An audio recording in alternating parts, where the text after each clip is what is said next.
ভালে লাগিছে ধৰি লওক অসমত এটা পৰিৱৰ্তনৰ পৰিৱেশ আহিছে আৰু আমাৰ সভাপতি গৌৰৱ গগৈ ডাঙৰীয়াৰ নেতৃত্বত দলটো যথেষ্ট শক্তিশালী হৈছে আৰু বহুত কেণ্ডিডেট ইতিমধ্যে নিৰ্বাচন খেলিম বুলি মন থিৰাং কৰিছে আমাৰ পাৰ্টি অফিচ ৰাজীৱ ভৱনত এপ্লাই কৰিছে ইটোৱে বুজাইছে যে সঁচাকে নিশ্চিতভাৱে আমি এটা পৰিৱেশ এটা আমিও দেখিছোঁ ৰাইজেও সঁহাৰি পাইছোঁ যে কংগ্ৰেছ চৰকাৰ নিশ্চিতভাৱে এইবাৰ আহিব আৰু গৌৰৱ গগৈ ডাঙৰীয়া আমাৰ অসমৰ মুখ্যমন্ত্ৰী হ'ব।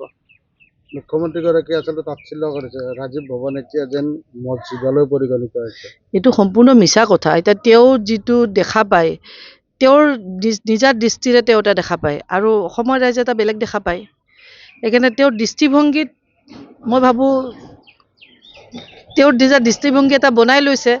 এটা সময়তো কংগ্ৰেছতে আছিল তেতিয়া তেওঁৰ দৃষ্টিভংগী বেলেগ আছিল আজি বিজেপি দলত যোৱাৰ কাৰণে তেওঁৰ দৃষ্টিভংগী সলনি হৈছে। মই ভাবোঁ এইটো দৃষ্টিভংগীৰ পাৰ্থক্য।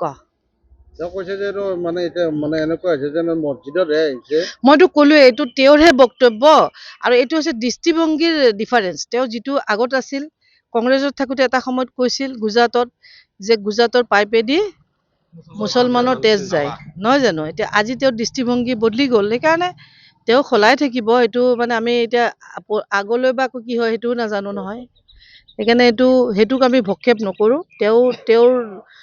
তেওঁ নিজৰ মুখ্যমন্ত্ৰী চকীৰ কাৰণে চিন্তা কৰিছে তেওঁ কৈছে আমি আমাৰ চিন্তা কৰিছোঁ আমি আমাৰ কাম কৰি গৈছোঁ।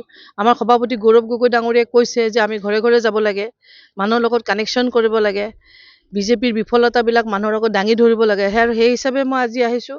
আজি আমাৰ হাজো শুৱালকুছি সমষ্টিৰ কেইবাখনো গাঁৱত গ'লোঁ গৈ মানুহৰ লগত ইণ্টাৰেকশ্যন কৰিছোঁ কথা পাতিছোঁ মানুহৰ পৰা আমি তেওঁলোকৰ মতামতটো লৈছোঁ যে কেনেধৰণৰ তেওঁলোকৰ চিন্তাধাৰাবিলাক যিটো দেখিছোঁ মানুহে মনে মনে আছে হয়তো অলপ ভয়ো খাই আছে সময়ত সেইটো ভোটত কিন্তু আমি আমাৰ পক্ষত যে ভোটটো আহিব এইটো নিশ্চিত। দক্ষিণ কামৰূপত এটা জঘন্য ঘটনা ঘটিছে মানে বিজেপি নেতাই এছাৰত নাম সোমোৱাৰ কাৰণে সেইটো অতিকে ঘৃণনীয় আৰু অতিকে নিন্দনীয় কাৰ্য হৈছে কাৰণ এখন চৰকাৰ চলি থকা সময়ত কেনেকৈ এটা ৰাজনৈতিক দলৰ কৰ্মকৰ্তাসকলে এটা চৰকাৰী অফিচত গৈ বিজেপিৰ পক্ষত তেওঁলোকে কম্পিউটাৰ ব্যৱহাৰ কৰি চৰকাৰী সৰঞ্জাম ব্যৱহাৰ কৰি তেওঁলোকে মানে বিজেপি সমৰ্থকৰ ভোট ৰাখিব আৰু কংগ্ৰেছী সমৰ্থকৰ ভোট কাটিব এনেকৈ এটা কৰিবলৈ এই সাহসটো ক'ত পালে।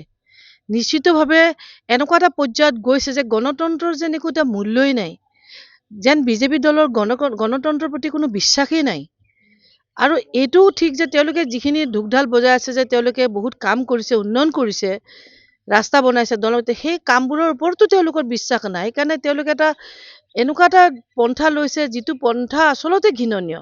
মই ভাবোঁ যে এনেকুৱা হোৱা উচিত নহয়। তেওঁলোকে ৰাইজৰ ওপৰত বিশ্বাস ৰাখোঁ যদি কাম কৰিছে ভোট পাব তাৰমানে তেওঁলোকৰ কামৰ প্ৰতি বিশ্বাস নাই অসমৰ মানুহৰ প্ৰতি বিশ্বাস নাই নেকি তেওঁলোকে বিশ্বাসযোগ্যতা হেৰাই পেলাইছে নেকি। আপুনি জ্যেষ্ঠ বিধায়িকা এগৰাকী মিত্ৰতাটো আচলতে লাগে নে নালাগে আপোনাৰ দৃষ্টিত? মিত্ৰতা হ'ব মিত্ৰতা নিশ্চিতভাৱে হ'ব আৰু গৌৰৱ গগৈ ডাঙৰীয়া ইতিমধ্যে এইবোৰ কাম কৰি আছে আৰু আপোনালোকে জানে সংবাদ মাধ্যমক এইটো আপোনালোকে জানে যে সকলো কথা সংবাদ মাধ্যমৰ আগত ক'বও নোৱাৰে কিন্তু এইখিনি কাম আমাৰ দ্ৰুত গতিত চলি আছে। মিত্ৰতা হ'ব নিশ্চিতভাৱে হ'ব। শুৱালকুছি হাজো শুৱালকুছি ৰাইজক লগ পালে বহুত দল থাকিলে হাজো ৰাইজ কেনেকুৱা? যিখিনি মই ঘূৰি আছোঁ মোৰ খুব ভালে লাগিছে কাৰণ বস্ত্ৰ নগৰী শুৱালকুছিত মানুহৰ লগত কথা পাতিলোঁ আৰু পবিত্ৰ তীৰ্থস্থান হয়গ্ৰীৱ মাধৱ আৰু পুৱা মক্কাৰ যিখিনি মানুহ আছে আমাৰ ভক্তগণ ৰাইজ আছে পাব্লিক আছে কথা পাতিছোঁ। আমাৰ কাঁহ পিতলৰ যিখিনি আমাৰ ইয়াতে ইণ্ডাষ্ট্ৰী আছে বা তেওঁলোকৰ লগতো কথা পাতিছোঁ। মই দেখিছোঁ যে ইয়াত যথেষ্টখিনি উন্নয়ন কৰিব পৰা থল আছে ৰাস্তা আছে বহুত কাম আছে ইয়াতে কৰিব পৰা যায়। নিশ্চিতভাৱে মনত আশা পুহিছোঁ যে মই যদি এই সমষ্টিত টিকেট পাই জিকিব পাৰোঁ নিশ্চিতভাৱে এই স্থানীয় শিল্পৰ ওপৰত থলুৱা শিল্পৰ ওপৰত থলুৱা শিল্পীৰ ওপৰত বোৱনীসকলৰ ওপৰত নিশ্চয় বহুত ধৰণৰ আঁচনি লৈ এই সমষ্টিটো আগবঢ়াই নিব পাৰিম।